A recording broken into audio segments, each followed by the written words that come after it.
Howdy, my name is Matthew Foster. What we're going to be doing here today is showing you how to play poker. Now, after these first 4 weeks, you should know we've been telling you how to play, but in this video we're actually going to show you how to play and kind of the beginnings of table etiquette. Now, what we have going on is we're going to be playing three hands. I've got 3 chip stacks with me with the same amount of money, $25 each. Dealer button on my right, your left.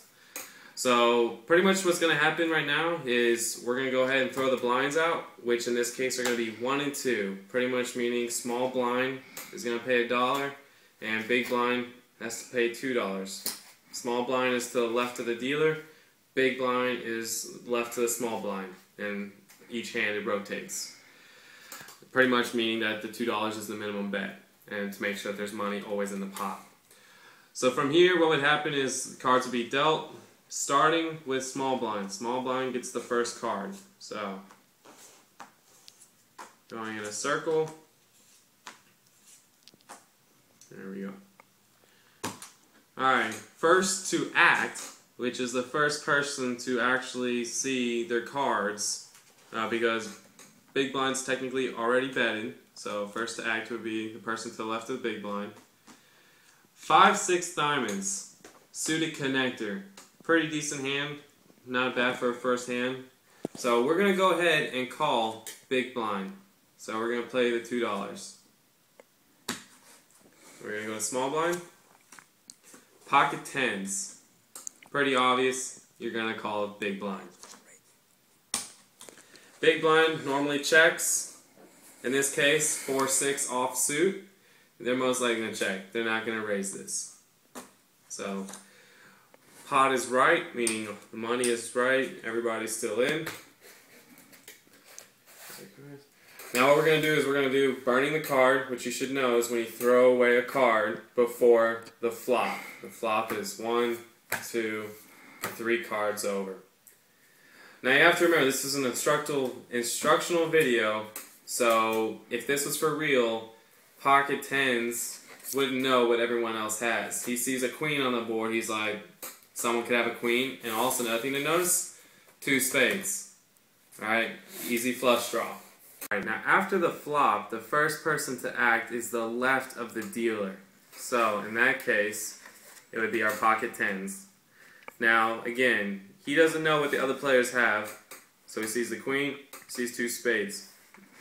In this sense, he's probably going to do the minimum bet, which is $2. The reason why it's $2 is because the blind is $2. If the blind was $5 and $10, the minimum bet would have to be $10. So blinds are 1 and 2, minimum bet is $2. So he's going to go ahead and play 2.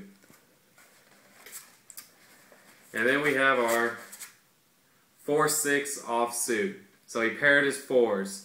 And also pocket tens only did a minimum bet. So this guy is most likely going to call. We're going to go ahead and says he calls. Move to the left. Goes back to 5-6. Now this is what we call a gut straight draw. Pretty much what that means is he's got a 2, 4, 5, and a 6. What he's missing is the 3 to make a straight. If you notice, that's in the middle. It's only 1 card to make the straight, which is why it's called a gut straight draw. If he had the 3, and let's just say the 2's a 3, that would make an open-ended straight draw, which means all he needed was a 2 or a 7, theoretically doubling his odds in hitting the straight. But in this sense, that's not the case. He's got a gut straight draw. He will most likely call since it is just the minimum bet of $2. So, pot is right again. Burn a card. Remember, always burn a card before you show a card. And then the second card is called the turn.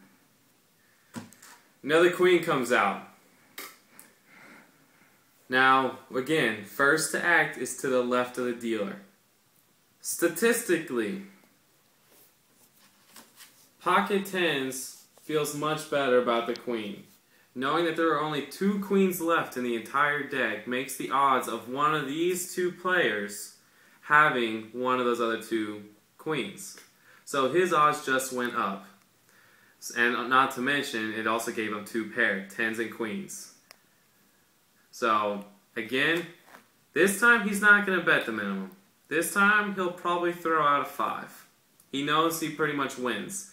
Because the only thing that can beat him at this point is the random odd of someone having a queen, and not to mention still the option of the flush draw out there. So, he's going to go ahead and bet 5, feeling real comfortable with his hand. 4-6. Alright, he's got 2 pair also. Alright, he's showing he's got the highest pair other than the queens. The only thing that can beat him is pockets. Now remember, they don't know each other's cards. So this guy's feeling real comfortable with his 4 now, because just like the pocket 10s, the odds of these 2 players having a queen just went down. He'll probably raise. Now what a raise is you match the initial bet, and then you also, minimum raise is doubling their initial bet. So he has to put at least 10 to raise, because the initial bet was 5. You have to at least double the initial bet to raise. So he's going to bet 10, thinking he's got the best hand. We go back to our gut straight draw guy. At this point, he is going to fold. He is not going to bet 10 of his $35 on this hand. Or $25, I'm sorry, on this hand. So he is going to fold.